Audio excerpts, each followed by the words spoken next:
आज का बाइबल का वचन सन पौलुस का कोरिन्थियों के नाम पहला पत्र अध्याय 2 वचन 10 से 16 और आज का सुसमाचार सन लुकस के अनुसार अध्याय 4 वचन 31 से 37।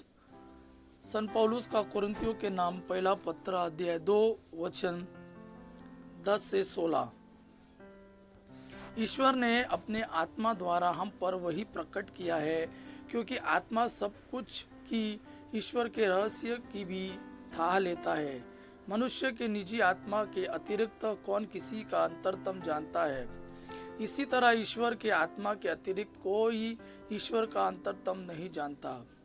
हमें संसार का नहीं बल्कि ईश्वर का आत्मा मिला है, जिससे हम ईश्वर के वरदान पहचान सके।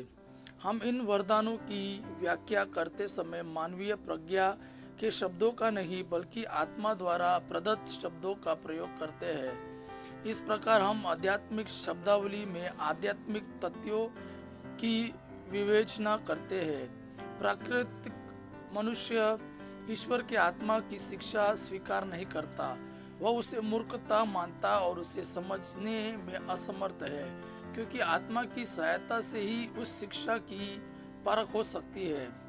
आध्यात्मिक मनुष्य सब बातों की परख करता है, किंतु कोई भी उस मनुष्य की परख नहीं कर पाता, क्योंकि लिखा है, प्रभु का मन कौन जानता है, कौन उसे शिक्षा दे सकता है।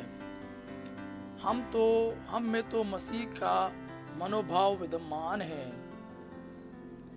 आज का सुसमाचार सन लुकस के अनुसार अध्याय 4 वचन 31 से 37। वे गलीलिया के कफरनहूम नगर आए और विश्राम के दिन लोगों को शिक्षा दिया करते थे।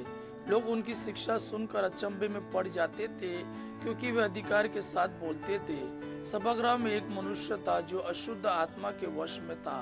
वह ऊंचे स्वर से चिल्ला उठा, ईसा नासरी, हमसे आपको क्या आप हमारा सर्वनाश करने आए हैं? मैं जानता हूँ कि आप कौन हैं, ईश्वर के भेजे हुए परम पावन पुरुष।